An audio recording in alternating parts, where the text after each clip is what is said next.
Hello everyone, आज के video में हम लोग जानेंगे कि जो होलसेल प्राइस इंडेक्स है। पहले तो मैं आपको बता दूं होलसेल प्राइस इंडेक्स क्या होता है। जो B2B बिज़नेस होते हैं ना, मतलब कि जैसे कि अभी कंज्यूमर तक सामान कैसे क्या पहुंचता है। जो प्रोड्यूसर होता है, यानी कि जो कंपनीज मैन्युफैक्चरिंग यूनिट्स सामान बनाते हैं, फिर वो शॉप पे फिर वो होलसेलर पे जाता है, रिटेलर पे जाता है, एक्सेट्रा।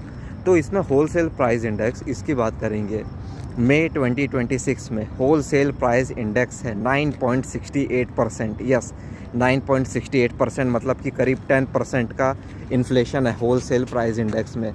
तो ये होलसेल प्राइस इंडेक्स जो है ना, ये एंड में जाके कंज्यूमर पे ही पास ऑन होगा।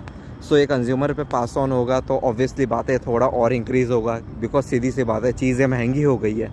महंगी होने के बाद उसके बाद से एक आता है कि प्रॉफिट ड्रिवन, कि यार जो भी सामान बेचने वाले उनको प्रॉफिट तो कमाना ही है ना। प्रॉफिट क्यों कमाना है? पहले तो यार लॉस होने से बचना है, और दूसरी बात कि वो जो अभी जितने भी कंपनीज होती है ना, उनको काम करने के लिए चाहिए होता है मैसिव कैपिटल, करोड़ों का कैपिटल।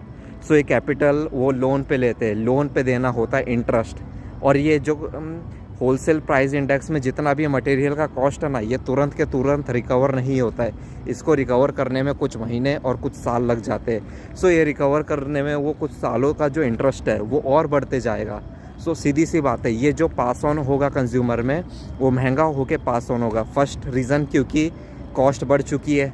सेकेंड रीज़न क्योंकि इसका इंटरेस्ट रेट हाई है।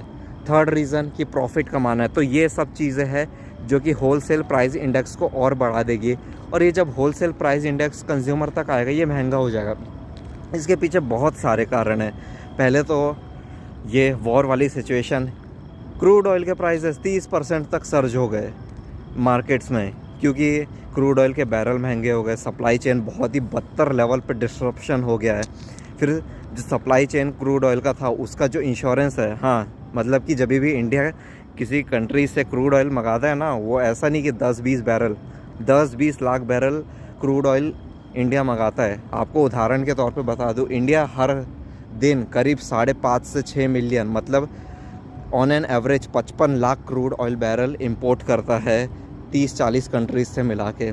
तो सीधी सी बात है, उसका इंश्योरेंस का कॉस्ट भी बढ़ गया।